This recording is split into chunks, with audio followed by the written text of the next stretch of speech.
All right, so it should be starting now.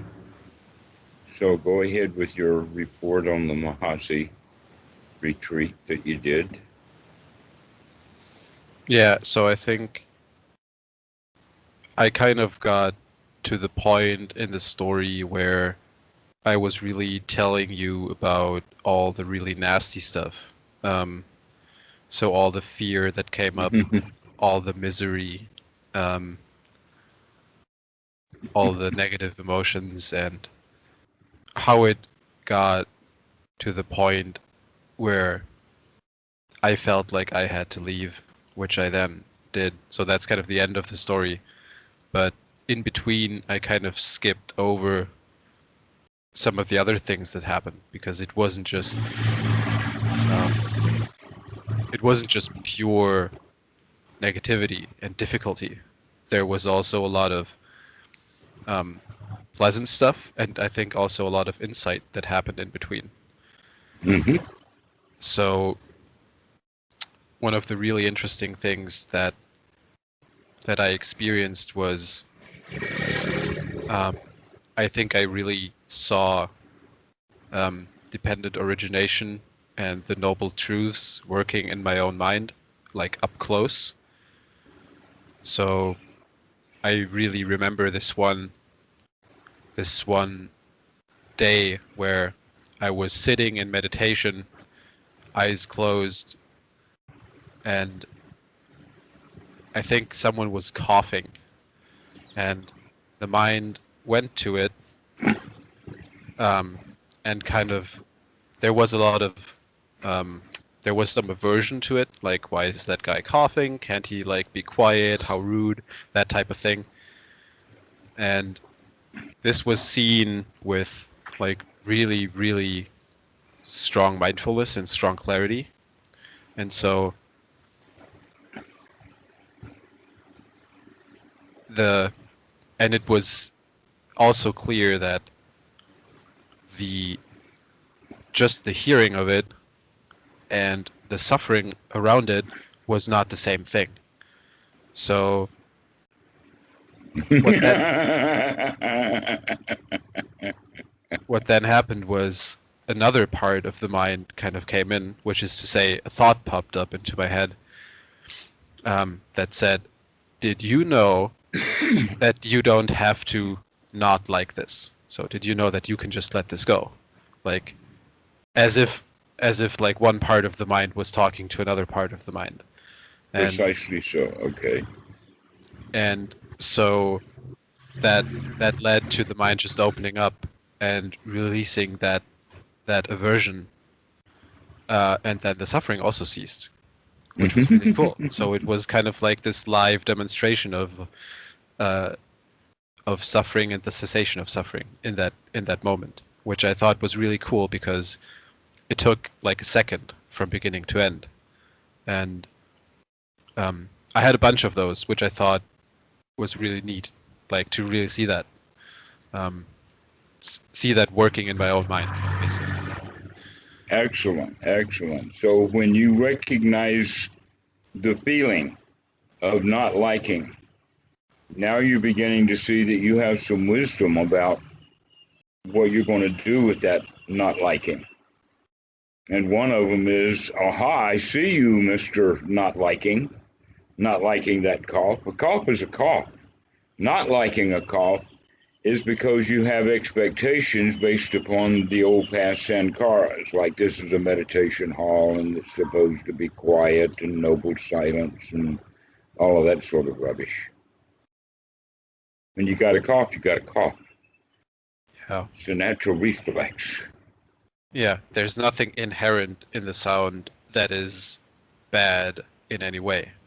It's just like in the sound, it's just the sound, and then all the other stuff is all the other stuff. Yes, but let's dissect that other stuff, is what I'm inviting you to do. All right? That the other stuff, then, first off, is a not liking. When the cough came in and was processed, somehow or another, there was something that was picked up along the way that led not to a very weak contact, but rather a strong contact of not liking.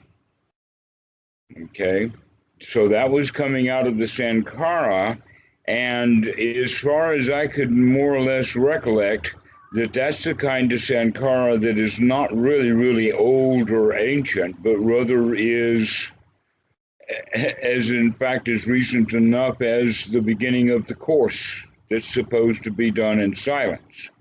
But it's nevertheless stored in the part of the brain that would be called verbal Sankara, that the Buddha talks about in the sense of automatically, instinctually attaching ourselves to rites, rules, and rituals. And then there was a judgment that this coughing now breaks that rule. Is that what was going on? A whole lot of stuff. One, that it was partly a rule, a new rule, not an ancient rule.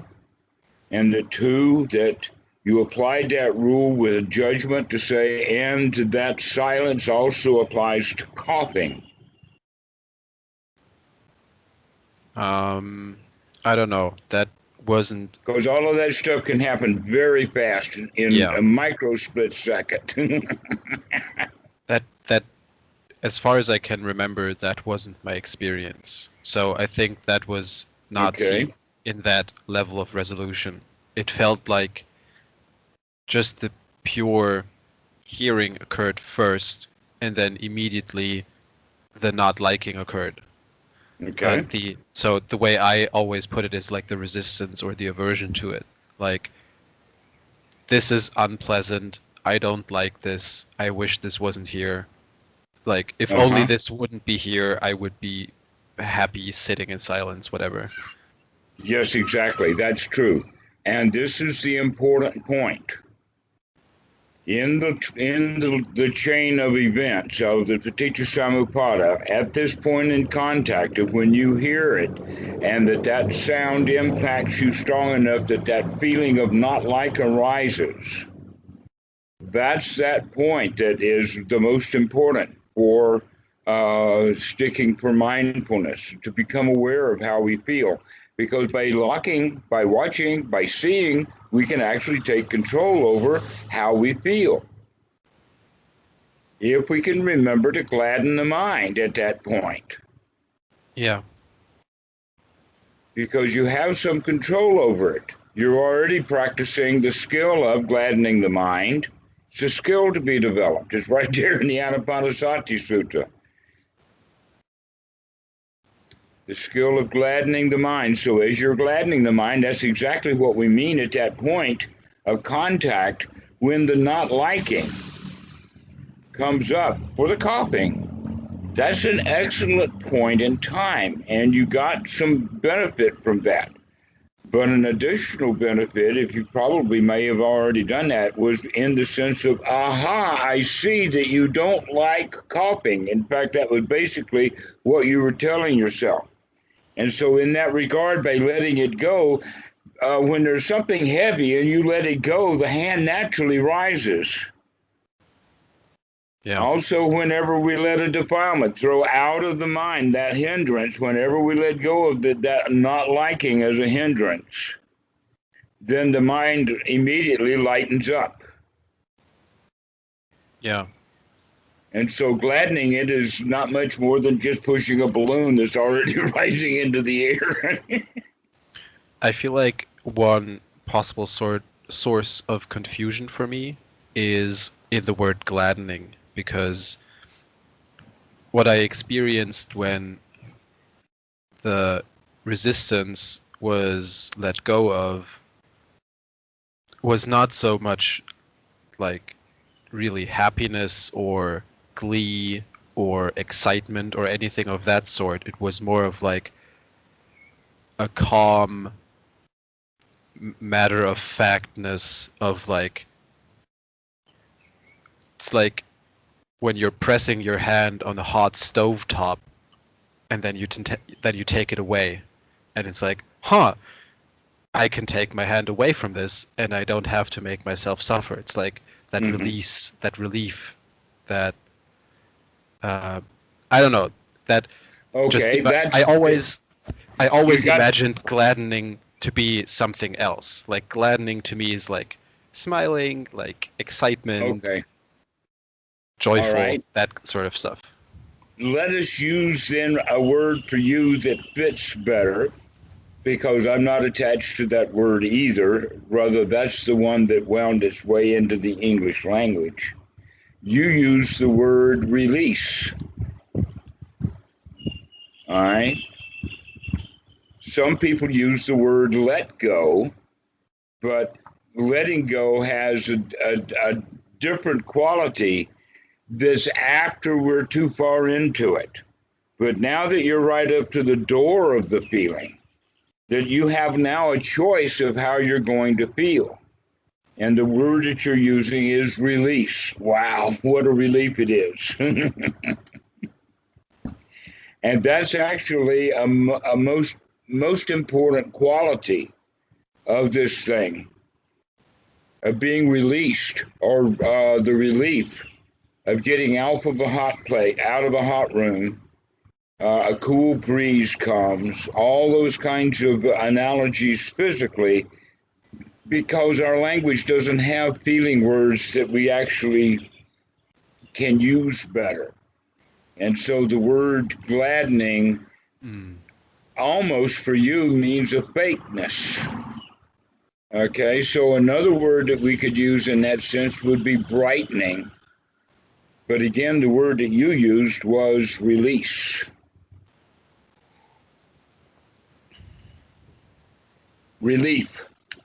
Those are the kind of words that you want to then, let us say, invite yourself to enjoy. To enjoy that release. And in fact, you do. You do it in a quiet way, but you really like it better. It's a great improvement. You much Yeah. prefer, yes, this is what we're getting at. Yeah, it's very So, in obvious. fact, right, so we're looking then for this both satisfaction and success. These are the qualities that should be brought about by gladdening, but you can get those same two qualities through just release, because it's the same thing. It's a win in the sense that, oh, I can let go of that feeling of not liking that cough.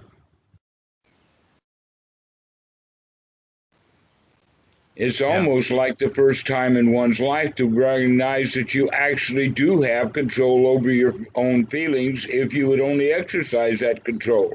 Yeah. And the only reason we don't exercise that control is because we don't see the feelings until it's too late, until we already grasped hold of something that needs to be let go of, to where in fact all we're doing is just tweaking the feeling system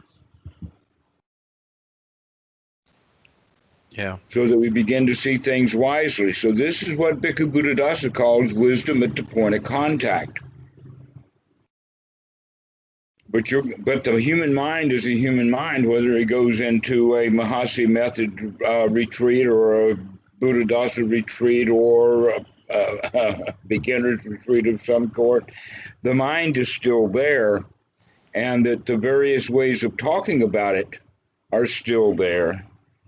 But we're using the more traditional way to see how brilliant it is when it all fits together, the way that the Buddha put it that way. It is really amazing that we can actually go into the depths of it to see where did the bad feelings arise from. They arose from the past, something in the past that you had, but probably not the deep past. You never got a spanking for coughing, I bet. Not that I can remember. Okay. So where did your negativity for coughing come from then? Do you know? You mean in terms of stories about why I don't like it? Yeah. Stories about why you don't like it. And that's, I think that's just, I don't know, there's many, many different things woven in there together. I feel like when someone's coughing, there's the thought comes up that they're being inconsiderate, that they're being rude, that they shouldn't do that. Um, Feels like they're impinging on my, it's like the whole story about it is I'm sitting here minding my own business and they're annoying me. They're coming in to annoy me. I don't know where that comes from though. I've never considered to analyze that or to look into that. Okay. Well, it may pop right up the next time that you get into a position of not copying because we've had this. You're kind of now going to be on guard for it. Yeah. It does require a very substantial degree of mindfulness though. Like getting... There you go. Here you are. I'm just saying this was under retreat conditions where I doubt that I can easily or at all get that close and that precise in noticing this coming up. Just like certainly not when I'm just going about my business. It depends, because the focused mind is available to you at any point in time. And now that you've already had, while you're in the retreat, the experience of that, so that you actually have the factors that you can put back together. And one of the factors, by the way, that you don't want to put in there is, I want to do this. Rather, it's because wanting something leads to suffering. And so we begin to feel bad when we recognize that we just missed something. Rather, we go in there with the attitude, hey, we can watch, we can see what's going on. I'm going to start to be mindful. And there's a whole lot of tricks throughout the day that we can go back to. In fact, I've got a new couple of them that we can do so that we can get that mindset back to being in the here now as often as we can throughout the day.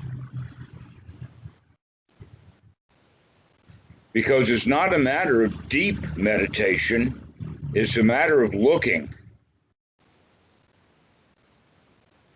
Huh. That's one of the Western fallacies. They think that there's a thing called deep meditation that's going to give them some advantage. And to where the Buddha says, oh no, he'd been there, he'd done that, and he knew it wasn't working. He needed something else. But he did recognize that, it was the first jhana that has all that we need, which is that persistent being able to keep looking and keep looking and keep looking, keep coming back and coming back and coming back. And we want to develop that so that we're kind of in that state much of the time, in and out of it. It's sort of like a dog that'll come whenever you call it. That as soon as you can remember, then the here now is here now. And in that here now, you can say, wait a minute, I see what's going on mentally or feeling-wise, emotionally, because we're paying attention. That this is the whole quality of what Vipassana is all about. They call it insight, in the sense that an insight is like an event that happens, and the Western mind is very event-oriented. And so the insight is like a light bulb that goes off. Voila, bang, I finally got it. But no, that's not the insight definition that we want to give to Vipassana. The definition of Vipassana is to look closely, to have the sight into, to keep looking into, to keep looking into, to see into, to see into. That's what that insight actually means. But we use the word wrongly in the English language way of using it, even though it's a pretty good translation of Vipassana, and this is the point completely. So it's not like waiting there for insights. That wasn't an insight that you had in the, like as a flash of insight, but rather it was the kind of insight that you saw something because you were looking at it. Yeah. Yeah. I don't see the contradiction. it felt like both of those things. Like, Okay, exactly. I understand exactly what you mean. yeah, But the light bulb wouldn't have gone off if you hadn't seen it clearly by yeah, looking of course, directly. Yeah, so yeah, that was a secondary thing. That's what I'm getting at. Is the yeah, primary point is to keep watching. yeah, Only then will those secondary insights happen yeah. Without because the you're looking, actually. yeah. Like, what would you even like? Then you're just not doing it. Like, without the looking, what else would you be doing? Like twiddling your thumbs. Yeah, been there, done that. Yeah, Okay, so you're getting the point now that it's a matter of looking, not a matter of how deep you are into meditation because you're in a retreat, but rather that in the retreat center, the point is that that's a good time to take away everything so that you can take a good look. yeah, Well, now that you've been able to take a good look at that one particular time, now you can be able to repeat it anytime you want to. yeah. Anytime that, excuse me, that you remember. I feel like there's an So go aspect. around the hospital or someplace where there's a lot of coughing just to check it out. Wait, what? Okay, yeah, yeah. See what my mind does with that now. Yeah. Maybe some compassion will come up. Like, this poor person. Oh my goodness, a major change in one's right noble view. Yes.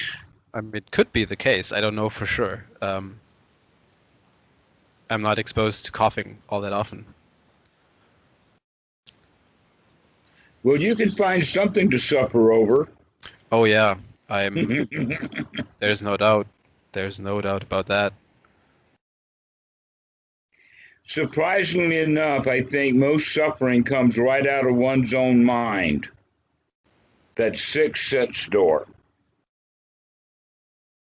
That we're dreaming up answers to questions that we know need to be answered, but we don't have a clue about answering those questions, and so we'll jump at something to do instead of just leaving the question unanswered and being satisfied that there is no answer.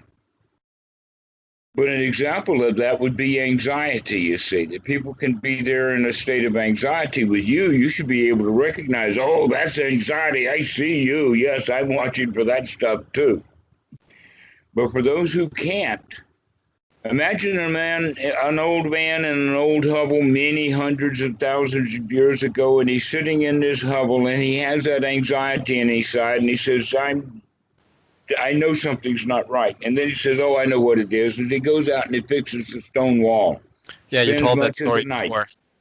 Yes, okay, so that's what we got to watch for, is the fact that Yeah. that anxiety is not the fixing the wall. The anxiety is already there to be seen directly. Yeah. Because that anxiety then will be part of the mix that brings up the not liking for the coughing. It's almost as if it's dangerous. You used words like it was an imposition or rude, socially unacceptable, Yep. almost to the point of using the word dangerous. Perhaps for spreading of germs or whatever like that.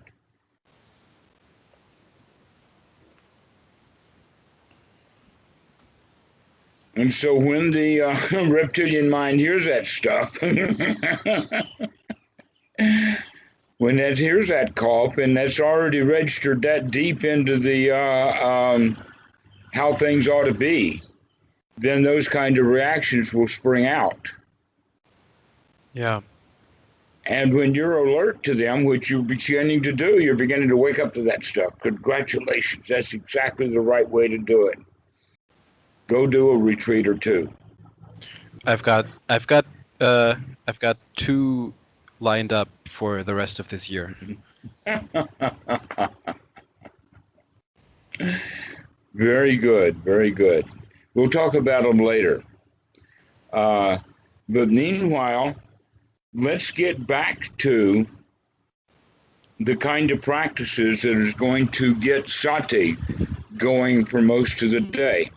You know, there's still the old idea that if I sit and meditate once an hour, 1 hour a day, that's going to be beneficial. But we wind up then not practicing 23 hours and leaving the old habits to run their rampant.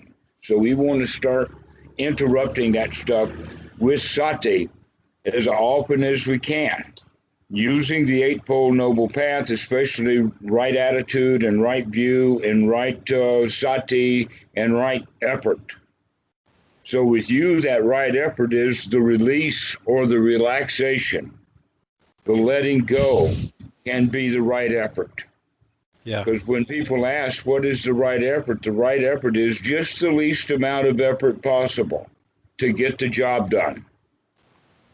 More effort than that is too much effort. That's not right noble effort. Right noble effort is the minimum amount that's actually successful. And we know it's successful because we feel successful. That's the whole goal. Yeah. But in fact, that's the real attitude change, or that's the right effort, is to change your attitude from whatever it was, I don't like that cough, into being really satisfied with the situation with that cough. So that's the right effort that we take to relax or let go, or to be able to change our feeling, or in the case of the way that the sutra talks about it, gladden the mind. But all of it has to do with the change of attitude. From poor me, I'm a victim of that cough. Yeah. It's attacking me. Yeah. Into I'm the lion, I'm the winner. That cough means nothing to me. As a matter of fact, I think what really bothered me about that situation is a feeling of, I want to do my meditation, and my meditation requires silence, so that I can focus and really do the practice that I'm trying to do. And this other rude person is preventing me from doing the correct practice, from being successful. So in that sense, they're kind of hurting me almost. I think that's what's behind it. And that's obviously not true, because especially with Vipassana, it doesn't even matter what your object is all that much. It's like whether you're looking into what the mind does with a cough or with the rise and fall of the abdomen, that's fundamentally irrelevant. Like, the object doesn't really matter. So actually they do, and all of them are part of the Satipatthana. The 4 foundations of mindfulness. The only things we got to worry about are the big 4. But we can move back and forth through those 4 with fluidity once we have the skill to do that. But we always start with kaya, with the body. But we also are now in this situation, we're now working with feelings. And seeing how the feelings condition the mind, so that we can bring those feelings under control. All right, but the first 2 steps is sukha and piti, and sukha is actually gladdening part. So yes, the 4 steps of anapanasati, the feeling 4, I'm just talking about step 5, 6, 7, and 8 right there, which is exactly what we're talking about. And I should inform you that I'm technically following along with exactly the way that Bhikkhu Buddhadasa and the sutras talk about it. So yes, this is the way that we go. The first thing is to recognize how much of a conditioner these feeling states are. Oh yeah. To condition the mind. Yeah. And once we do that, we can also begin to take care of them. We can begin to control them. That's step number 8. To calm the mind conditioners. Oh, so that's what that is. Yeah, that's what that is. It's right there in the sutta.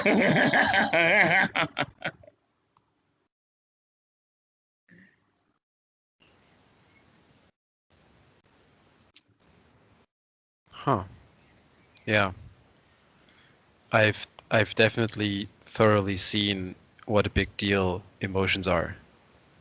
That that retreat Enlightening.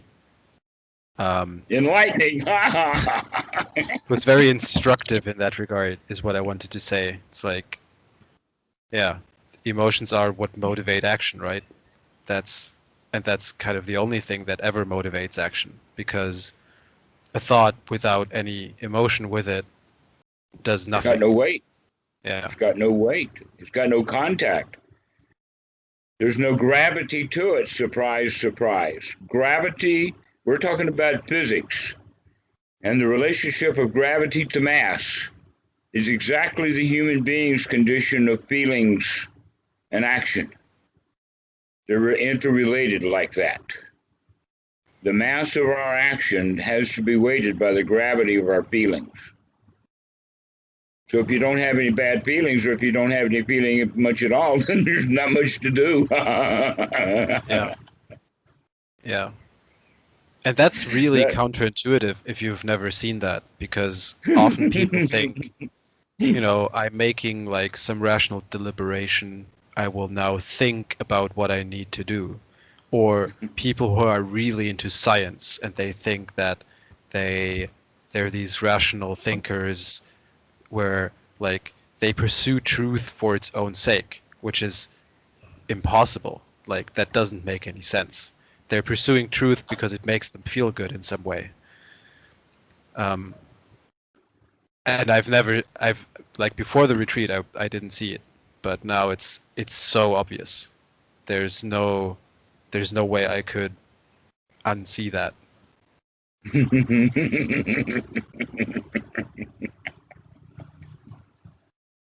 And it's actually, I find it to be pretty scary, because you're in a certain sense, when there's at least for me, I don't find that I have a lot of control over my emotion most of the time.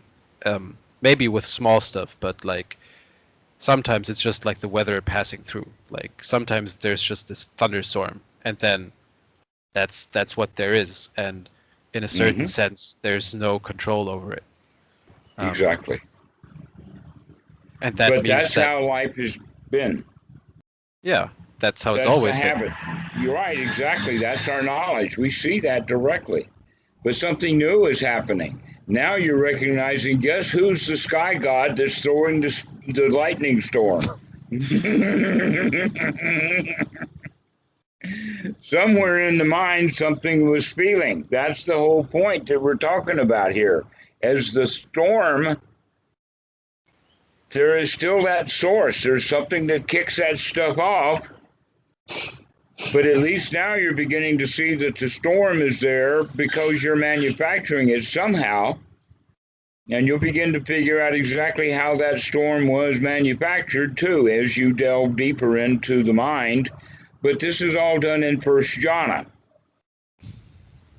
That it can be done in any of the jhanas. The best place to do it is in the fourth jhana. But if you don't have the skills of fourth jhana, getting into fourth jhana is very, very hard. But if you know what you're doing, you can get all of the work done to figure out how the mind actually works in first jhana, and then you can slip right into fourth jhana because you know what you're doing. Okay. This is why they call it a Vipassana jhana. It's because you've been there and done it in the first jhana, and you worked out how to do it. Because what we're doing is it's systematically working backwards through the paticca samuppada. And the first place we're going to work is with the feelings, because that's the stuff that messes things up. Yeah. So that we can get a handle on those feelings. After that, then we start working on levels of perception and language. And in that language quality is where we begin to shut down the language systems so that we can go into second jhana. Yeah. Nice. Yeah. I've done that. Okay. So once the language systems are shut down, now those the feelings that come out of the body are almost overwhelming because we're really now in touch with the body, the sensations. We're really here now. We're so here now that we cannot, in fact, talk about it anymore. There's no more noting in the Mahasi system. There is only the witnessing kind Yep. of the noting. And it is huge. It's almost overwhelming. And in the sutras, they talk about it as an artesian well at the bottom of a pond. And the story is, and actually, when I was a kid, at the age of about 12 or 13, we lived in a town where the guy that we rented the house from had such a pond on his property. The artesian well was there, and they put up a wall around it of dirt and whatever and made it into a pond. But there was one place in that pond that all the kids really liked to go to. Because if you go to that part, you see in a hot summer afternoon in South Carolina, and you go to that part of the pond and go down, the closer you go to that artesian well, the more it just, oh, it's just unbelievably exciting to see if you can stay in it because it tries to throw you out of it until you back up to the surface. But you dive back down in and you play with it, and it's just kind of overwhelming. Well, this is also not only the description of the second jhana, but that's also the kind of experience that we have with the feelings as the fruit of the second jhana.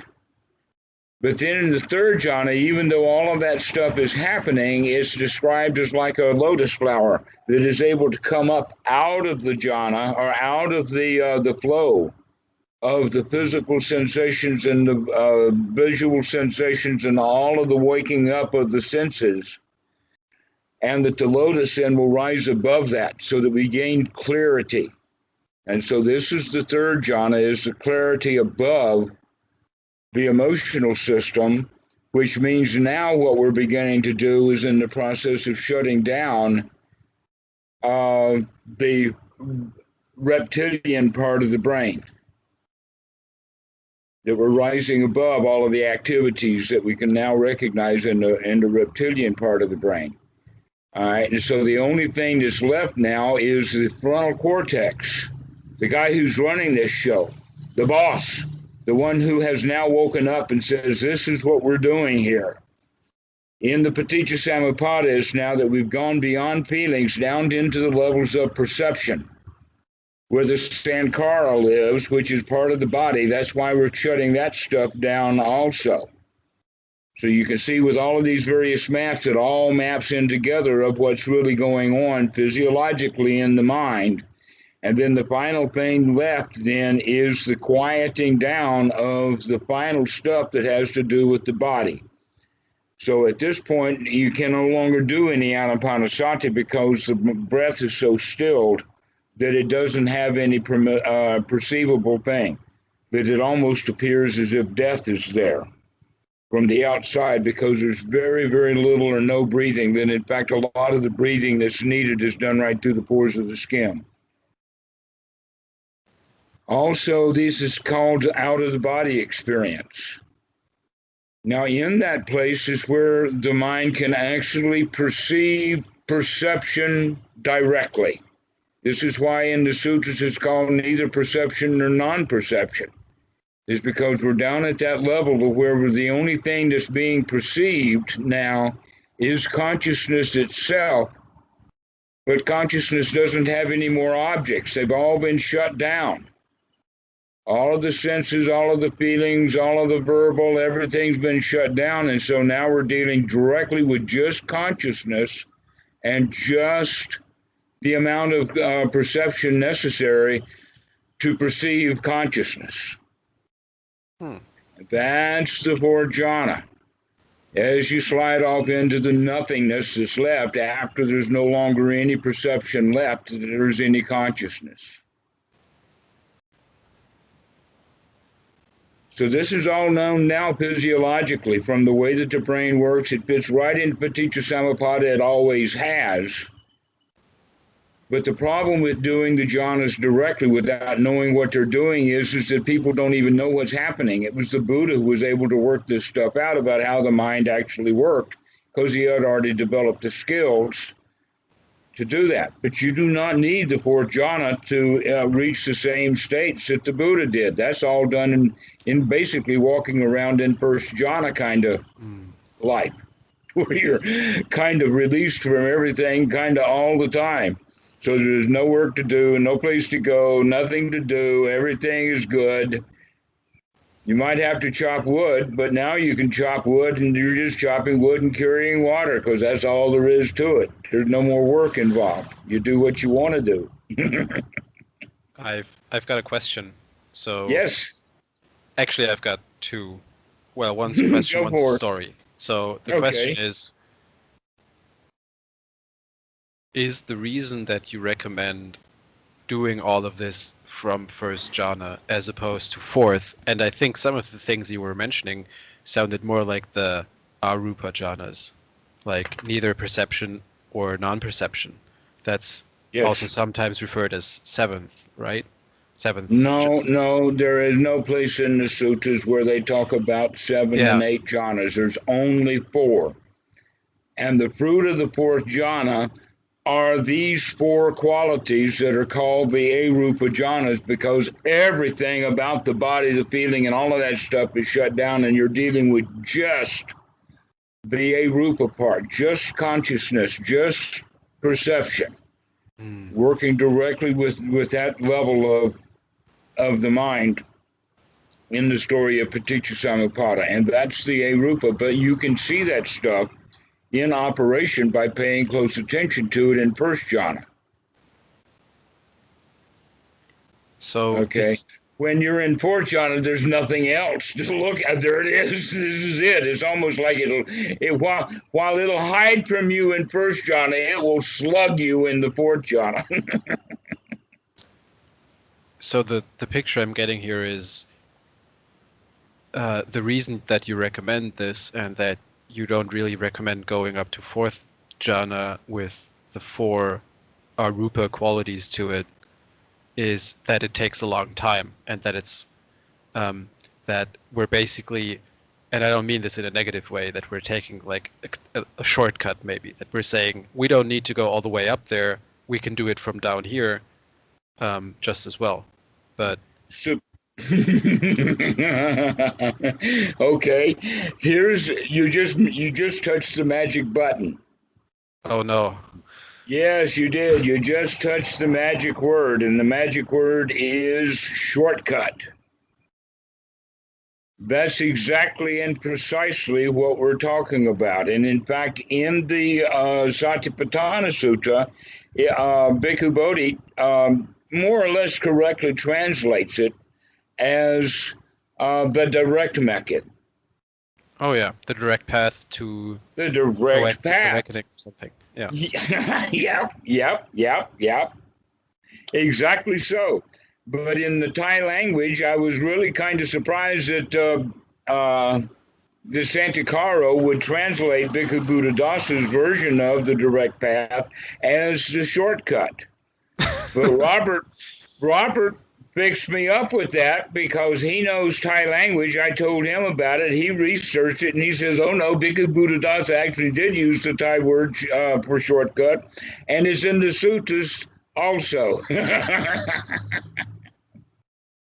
Yeah. So even in the suttas, they talk about it in the Thai version of one of the translations. I don't know which one that Robert was using, but that's what they call it in the Thai language, is the shortcut. Yeah. That we get it as the word direct. Okay, and there's also the Vipassana method. Yeah, that's exactly what I thought just now. That's the exact same thing that they say. Like, don't worry about the jhanas, just pay attention to whatever's happening, even without first jhana. They won't even go that far. They're not even willing to grant you that level of pleasantness. Well, I'll tell you all about it and let you figure it out for yourself. and would also probably say that, yes, most students go in and out of first jhana and they don't know it. And when you think about it in the sense of reading literature, and when you're reading literature, you can either pay half attention to it, which would be not really first jhana, or when you're really reading something because you're curious, you're interested, and you've got it line by line. There is no ho-hum or what's next or anything like that, that you're truly interested in what's being written. Okay, so that's very much like what the first jhana, that's the real quality of applied and sustained thought. We can actually apply to the mind, to that reading, and then read it right to the end of the the thought. And when I'm saying thought, I'm talking about what's happening now, not in the sense of reading a book, but in the sense of reading the mind. To start watching what's going on, to pay attention to what the mind is doing. To pay attention when you're in the senses, you know you're in the senses. When you're watching the body, you know you're watching the body. This is that quality of the knowing that is actually that frontal cortex. And the most important quality of that is to make sure that you also know you're breathing, because to know the breathing is to take deeper breaths than the normal breathing. And that you want to make sure that you get a lot of air. And that's one of the big differences between the first jhana and the fourth jhana, is the fourth jhana is almost airless, as well as weightless. But with the first jhana, you want to keep that frontal cortex, because that's in fact the new work that needs to be done. That it's very rare for anyone to ever reach the fourth jhana if they can't get into first jhana, which is mostly what's really going on. That's why the people at that retreat center are saying that, is because that's normally what their experience is. So they would be very surprised if you could walk in and give them all the list of things that you would know would be jhana. But since I've been there and done that, I know exactly all of the various bits and pieces. So when the students talk about it, I know what they're talking about. I've been there.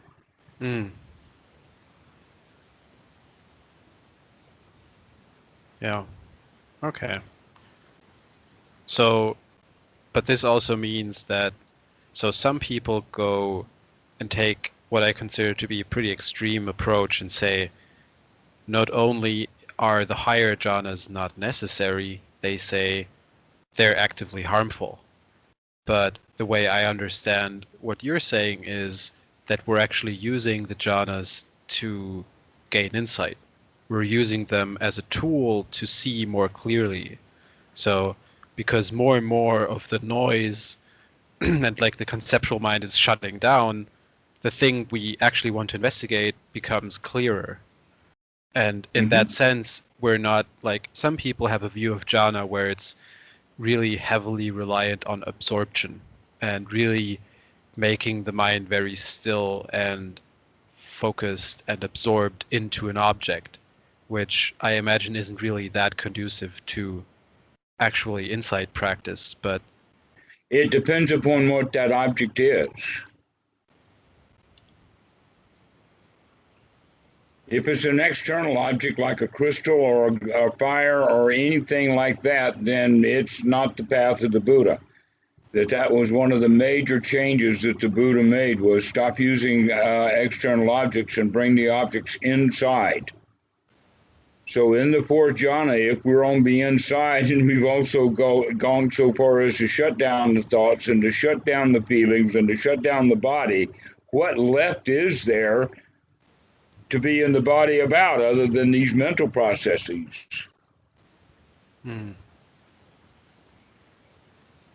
Because we have literally, as it were, closed off that. You could go so far as to say it is the mammalian brain that is the center of our language and our thought system. So it's a much superior mammalian brain to the one that the dogs have. But dogs have a language. And it's a fairly complete language. They've got all kinds of stuff going that humans don't pay close attention to. And that language includes puppy eyes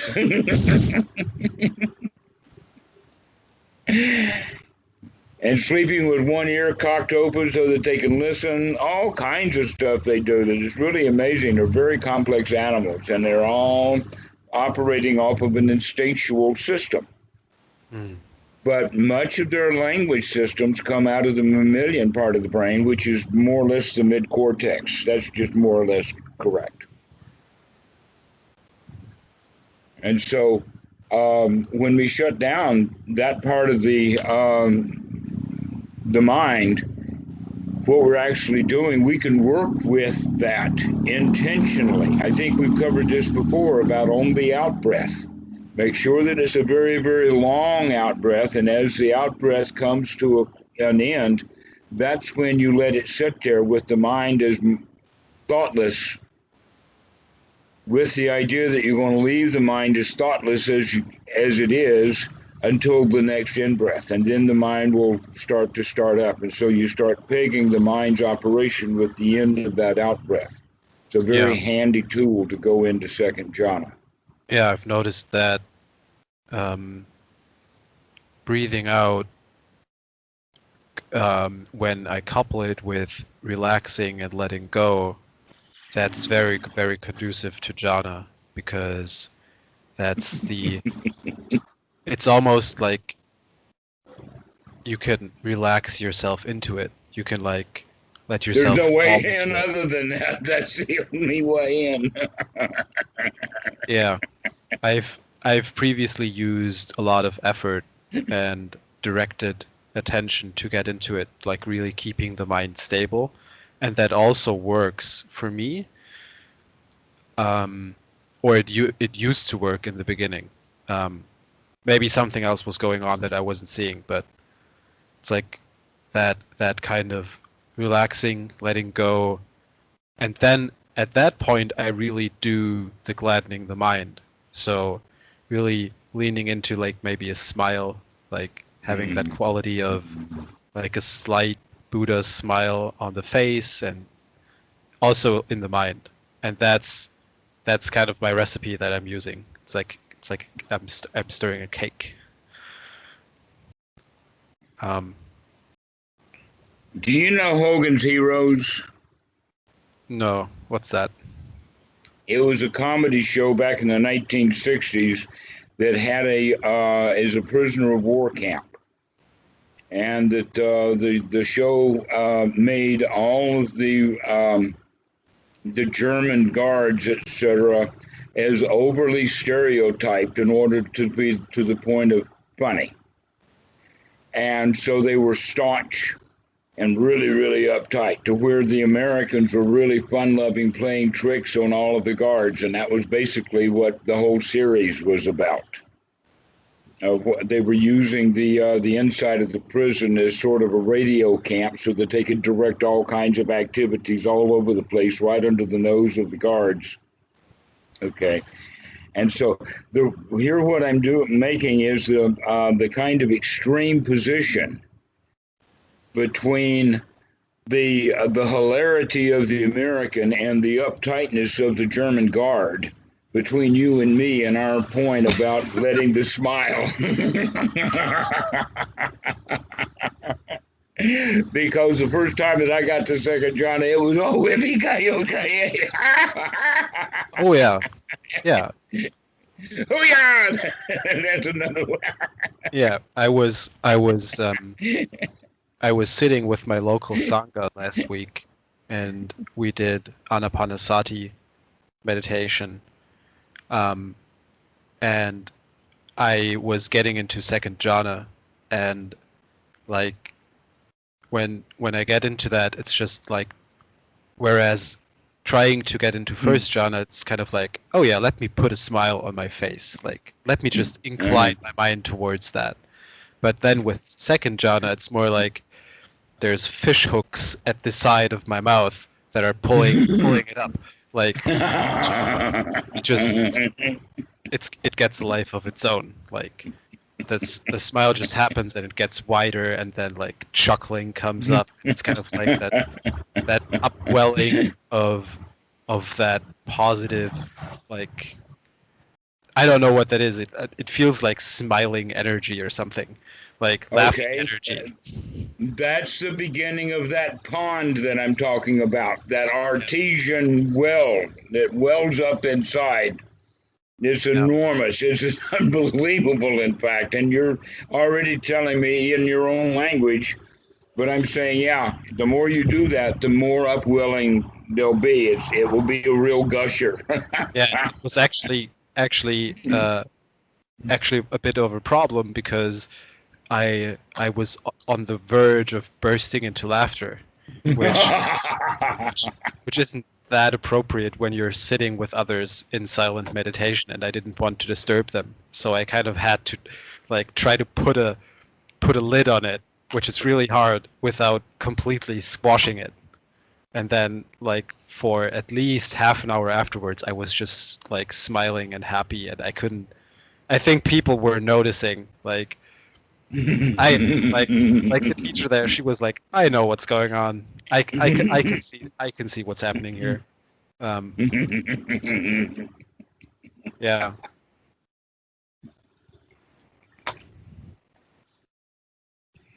Okay, so what's your story? my story is about fourth jhana, and Okay. so one of the most memorable things that happened on retreat were that I had a period of, let's say, like half a day, like maybe 6 hours or something in that vicinity, where I was in a state that I think corresponds to the fourth Vipassana jhana. So it was a state of, um, as far as I can tell and as far as I can remember, pure equanimity. Hmm. So the quality of that state was that it was entirely neutral. It didn't have any sort of exciting, gleeful PT stuff. It didn't have sukha in the sense of smiling and happiness welling up or anything like that. But it also didn't have any negative stuff. It was just very much neutral. And Silent. yeah, the what what it was like for me was I was perfectly fine with everything just the way it was. So things were just the way that they were, and that was perfect. Like nothing needed to be changed, and nothing needed to be added or taken away in any way. Like just the way that things were. That's how they are, and that's perfect. And um, Or at least not worth messing with. I found nothing that I wanted to change. Nothing worth messing with. Exactly. Like Everything's even good to go. the the thought came up that this state will pass as well because everything's impermanent, but there was no fear with the thought. I just saw that this will end and that's how it is. That's fine. That's if like that's unavoidable and there's no point trying to struggle against it or making plans or scheming to try to figure things out. Um, and that's actually the first time that I ever experienced this state in that like so clearly because sometimes there are hints of that, like aspects of that where you're kind of like giving up some sort of resistance to a degree, but as far as I can remember, there was nothing that was left to struggle against um, or to change. And then I Good watched it. description. I agree. Yes. Okay. Go I for it. watched it all fall apart, which was horrible. Um, What was the first thing that went bang? Fear started to come up. Like fear Uh, started to crawl in. do you Um, know what the fear was? Fear of what?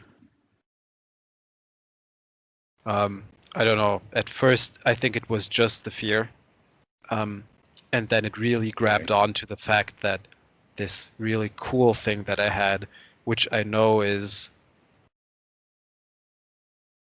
or which I know is significant in some way, that I'm slipping out of that and wanting to hold on to it. And that, of course, only accelerates slipping out of it, because that's aversion again. And yeah, I got a pretty good up close look how that fell apart into like horrible suffering. Well, up to that, everything is a horrible suffering. What kind of suffering isn't horrible? Yeah. At that state, exactly. All right. Here's something next time to do. And that is that if you gain those states, or that state that you were talking about, and you're maintaining it for a while, and fear comes up, the right thing to do is to take a deep breath, to consciously come out of it enough so that you can take a breath and then go right back into it. That will help you to maintain it. Just one breath will be enough. Because the fear comes up because the body is in shutdown mode now. And that fear came up to keep you alive. But all it was wanting was come up for air. So you give it a little more air, and then you can go back into it.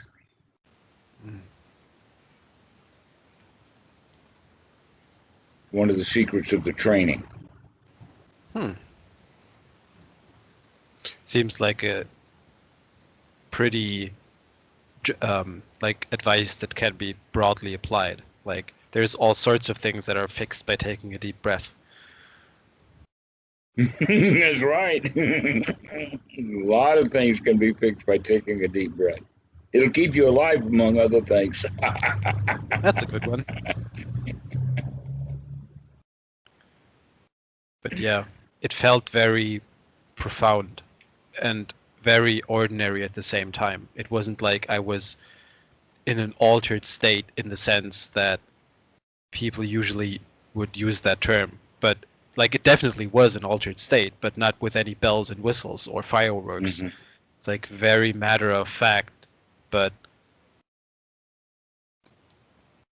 it became so clear that the suffering that's usually there is not due to external circumstances, because I was still in all of those external circumstances that I was in before, but the suffering wasn't there. Mm-hmm. Which made it like obvious to me that the sufferings comes about due to the mind and not due to the outside world. Because if you can just be fine with things and be okay with things, then it doesn't matter what those things are. It's like the liking and not liking is like you can completely divorce it from what's going on. It's like it's on two different axes. It's like you can have whatever you want on the x-axis, and you can have as much or as little suffering as you want, or not as you want, but they're fundamentally not related, which is insane. Yes, another way of looking at it is in the sense of a 4 quadrants. So on the top and the bottom would be how you feel, and on left and right would be do you do it or not do it. Most people will choose to feel bad whether they do it or not. But you also have the choice of feeling good about it, and then by having the choice of feeling good about it, you can decide whether you're going to do it or not from a good state. And so it winds up, it doesn't even matter whether you do it or not anymore, so long as you wind up in that state that you're talking about, that relaxed, comfortable, easygoing, no problem state. Yeah. Which I would call happiness, and I'm talking about it in the sense of a very high quality happiness, not the giggles kind. Yeah, it's really hard to put a word to it.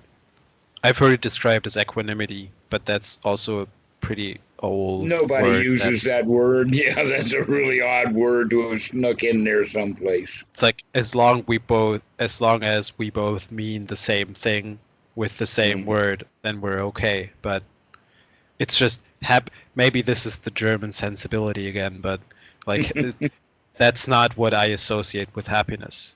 Which is not to say that I don't like. I'm fine if you use that word, just as long as we like. I keep it clear in my mind what you're We talking could go about. back to the Pali and use opeka. Yeah, yeah, and that's kind of the Vipassana quality of fourth jhana, right? Hmm. Um, It's also part of the seven factors of enlightenment and is also a part of the Sama Arya Sati, the pinnacle or the samadhi point. In this case, we're not using the word concentration. We're using the word samadhi, which has more to do with collectedness. All right.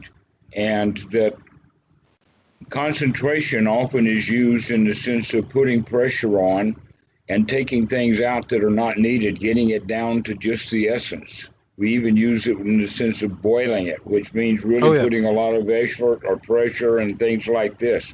This is one of the major problems with Buddhism of the West, is that mistranslation of the word samadhi. What the word samadhi actually means is collectedness or bringing together, and we're talking about it in the sense of the ridge poles on a teepee. That at the top of the teepee, they all collect together, all of the ridge poles around, all right, in the yurt. They have the same thing with a center pole and then all of the side poles around that go out to the wall. And so there's a high point. In Asia, many of the buildings will have a samadhi point or a high point somewhere on the building. Most churches also have a cathedral or a high point or a samadhi point. Office buildings sometimes do, especially capitol buildings with a dome. Okay, so that would be the high point, and what that means is kind of like when the mind is collected together, that's a high quality mind. It's the higher mind. It's the best of humanity. Whatever humanity can be, we're using words to try to point to that with words like honorable, noble, a man of integrity, someone who is upright. We use the word noble, but we're talking about a kind of a quality. One would be unified mind in the sense of no yeah, conflicts of interest. yeah, So this is what we're actually looking for, which means that we are no longer subject to the vagaries of our bad feelings. We can manage the feelings so that we can feel the way that we want to feel and treat people the way that we would actually want to be treated, or even better than that, treat everybody as a friend. But in order yeah, to do that, we have to deal with conceit and some other nasty stuff that we'll talk about soon enough. But the outcome of that high-mindedness is that we're friends with everybody. Doesn't matter whether we believe the same things or not. The belief is just a hindrance for everybody, so we don't have to decide whether they believe the same things or not. That's just clinging to views, clinging to rites, rules, and rituals, to where, in fact, at the human level, we're all the same. And so we learn to treat everybody the same. Everybody's full of fear. Everybody's scared of death. Everybody doesn't want to pay taxes. Everybody has to breathe. Everybody has to go to the toilet. Everybody has to do this, that, and the other thing. So why do I think I'm special?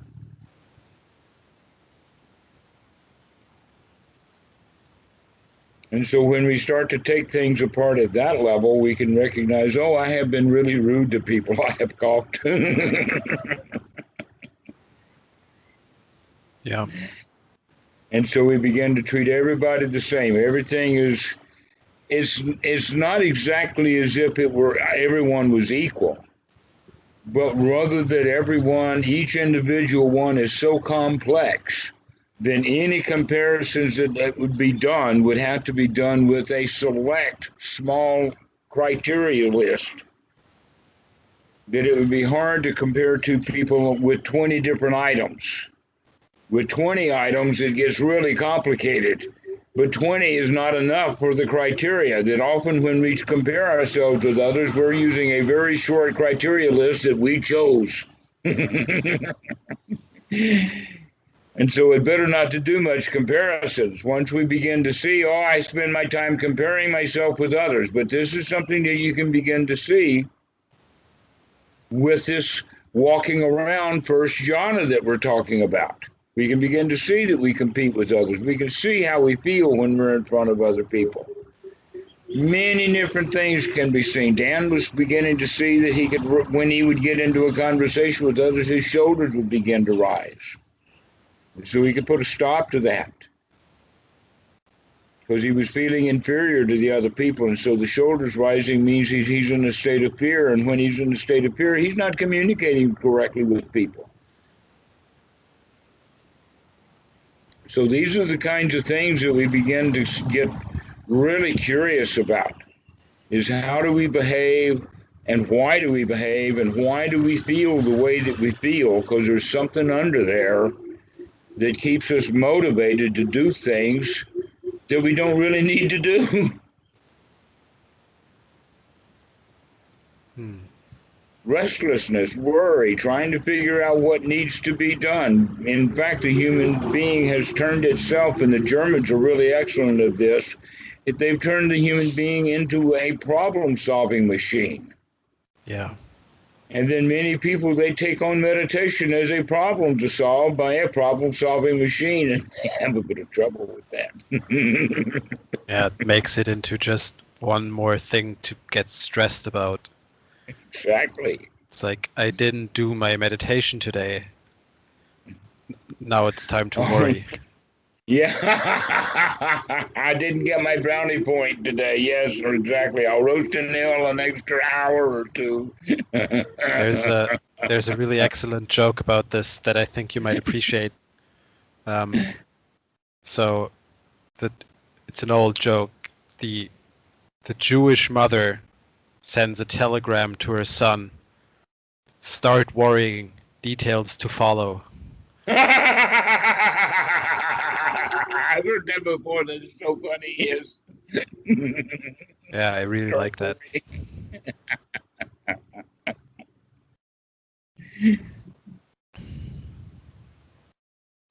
Well, I really appreciate your report. I was thinking that we had talked about something else, but we'll talk about that maybe later. Yeah, I think this is just about everything that happened. One thing that was really interesting was what I would call equanimity towards pain.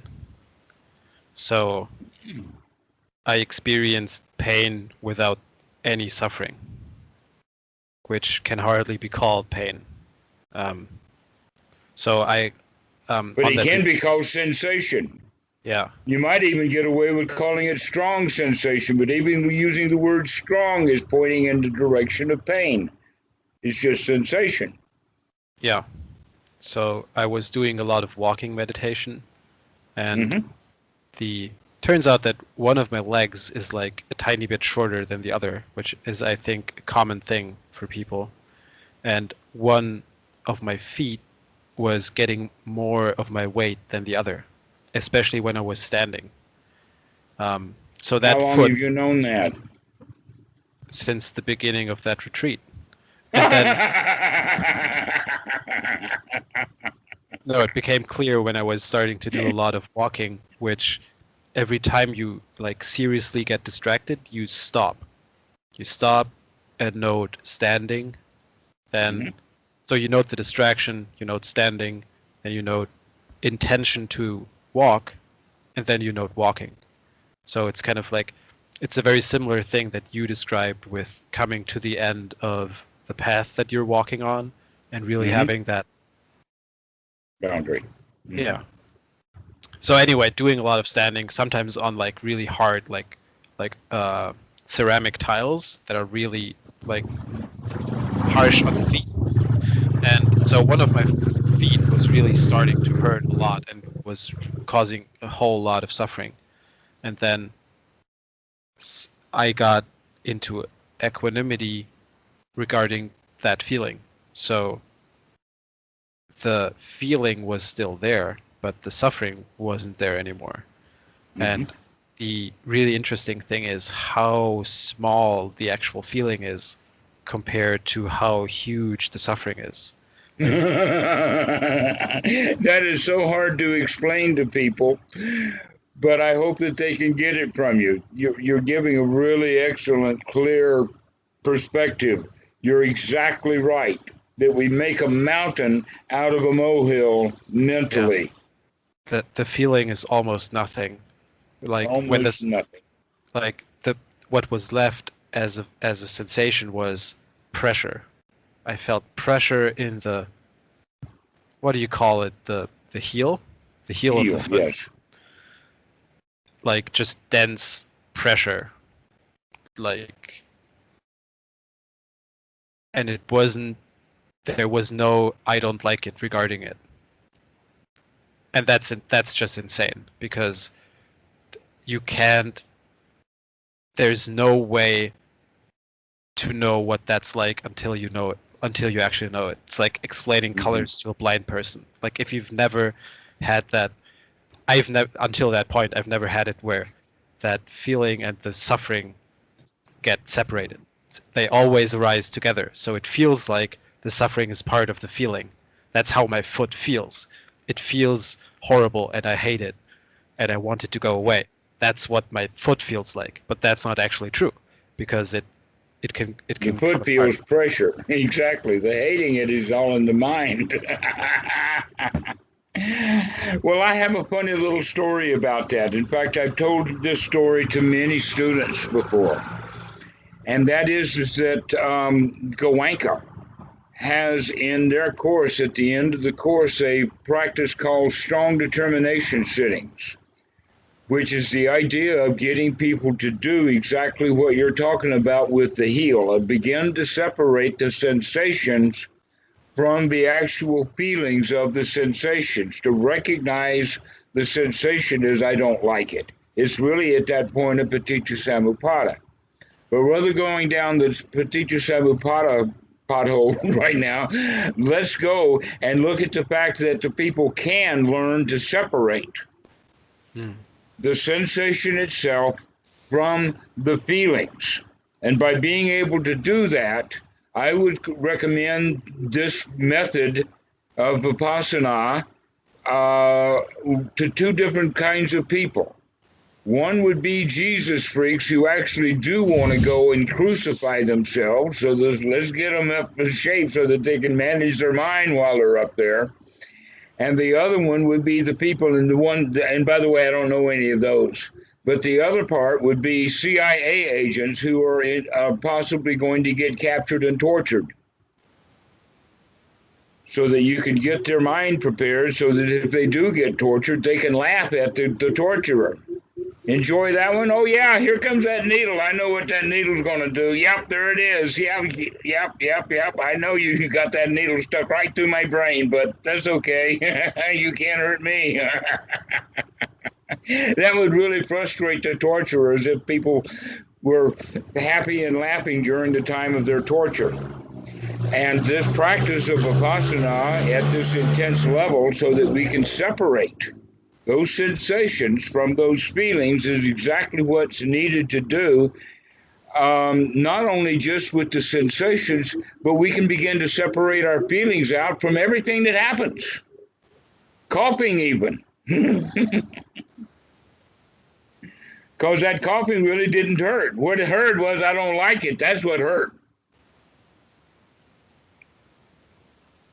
And so by being able to recognize wisdom at the point of contact is recognizing that just because that contact happened, Just because that sensation in the leg happened, just because of that knife wound in my shoulder happened, just just because of the waterboarding and I can't breathe right now happened, doesn't mean I have to feel bad. Yeah. That we can set up that wall right there, that wall of between perception and contact and feeling, so that we can manage how we feel. And then that's the part, once we understand that we can manage our feelings, that's when the lion comes in. And fearlessness. Because we know we can be actually fearless even when death comes. So this is one of the ways of dealing. Yeah, you got very silent there. Yeah, you're going to die. Why don't you enjoy it? It's going to happen. I was thinking that if you have enough equanimity, it wouldn't be a problem at all. Nope, not. And I'm really confused about so many things. Like, sometimes I hear myself talk and it just sounds so weird. And I think, like, sometimes I almost feel like I'm making it all up. Like, but I've experienced that. And the pain, the suffering was so intense. So much suffering from that foot pressure. And so many stories about it. Like, so much, like, the mind just spinning into problem solving mode. Mm-hmm. And then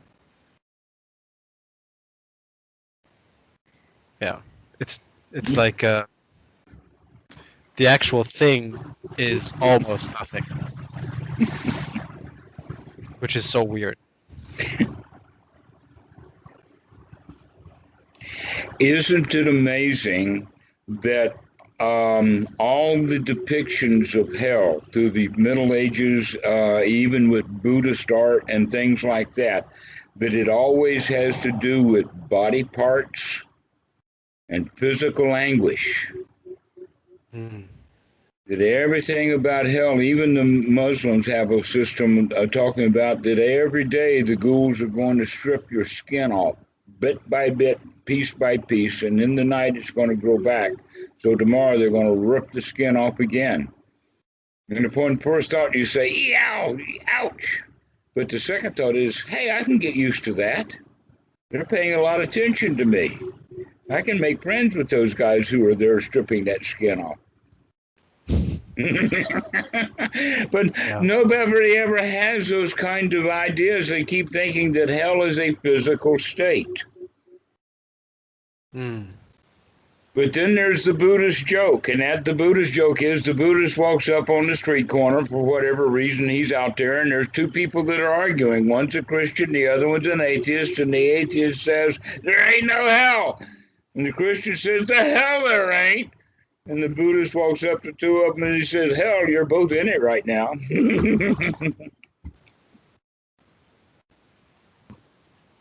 Arguing over a position is suffering. And that's hell. So you can see how that happens in all occasions. It's not just sensations.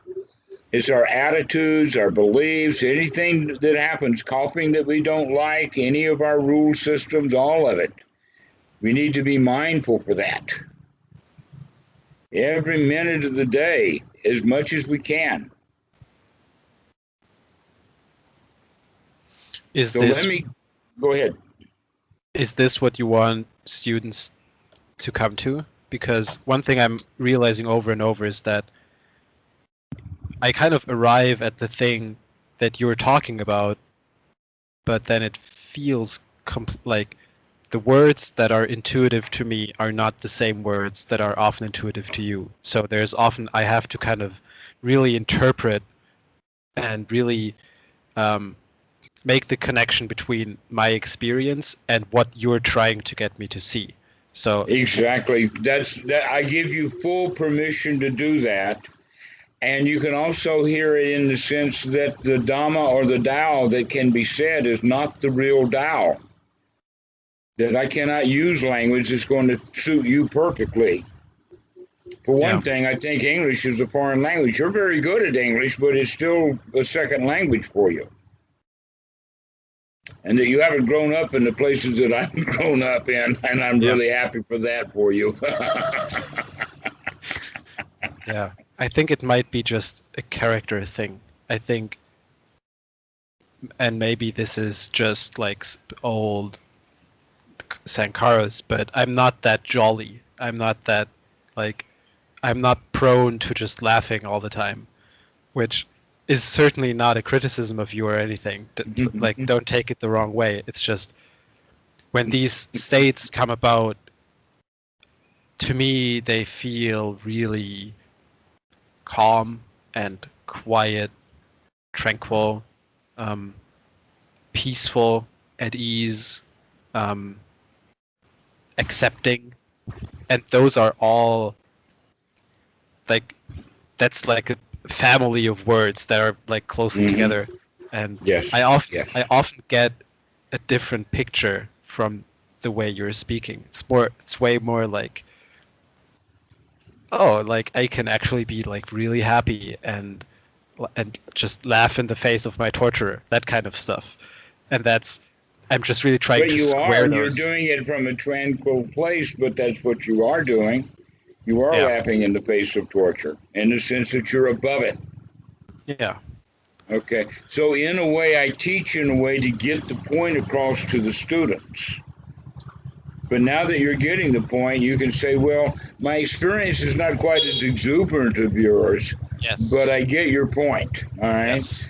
That in fact, in Sutra number 48, which is one that we use quite often, the sixth step is when the student becomes the sixth knowledge, not step. The sixth knowledge is when the students become eager for the Dhamma. And that's what you are. You're becoming eager to figure out what's going on. You really want to apply the Dhamma, that this is the place that you are. That state of eagerness. Okay. The seventh stage is the stage where it's delightful. Where it becomes. So I'm saying that there may be a time when you start to laugh right out loud. In fact, you were already talking about that. The chuckles were beginning to arise out of you spontaneously. Oh, yeah. Here they come. Yeah, the fruit of the sotapan is great joy in the Dhamma. Delightful Dhamma. Sukha Dhamma. Yeah. But yeah, that's good to know that now I have something where I can really relate it to an experience. Like, I very clearly remember that experience. It's very clear in my mind, even though many other things have faded. And now I can just really not so much recreate it, but take it as like I kind of know where I want to get to. Well, yeah, and you know how, and you know what it is when you get there, etc., like that. So you're closing in on it automatically. Yeah. Before it was the first time. Now you know what it is. The most important quality is to make sure that you're closing in on it without wanting it too much. Yeah. If you really got to have it, then it yeah. That's also something that became clear, how that is just like simply a hindrance. Like that's just such an easy thing to see, actually, where it's like, if you really want something that's not here right now, then that's a hindrance. That's a hindrance. And I didn't see that for like my entire life. All right, well, I know where all of this is going, so I've got a set of exercises for you next time, but I think that we've gotten this one pretty well covered. We've been going at it nearly 2 hours, so anyway. I really appreciate you all this fill-in, Martin, and we'll talk about more practical things. But the important point is for you to start figuring out for yourself, how can you become mindful? Begin to watch your hands. Begin to watch the body throughout the day. Notice when you stand up. Notice when you sit down. Notice when you're opening a door. Begin to watch things in the moment. And we'll talk about all of that later. All right. Okay? Sounds good. Excellent. Thanks for the report. I've really enjoyed this conversation. It's been good stuff. All right. Thank you so much for taking the time today. All right. Well, thank you so much for your German smile. What's that? Is there even such there a thing? It is. There's. Yes, it's a smile that's hidden behind a mustache. It's an elusive creature. Yes. All right. See you next time. See you. Bye.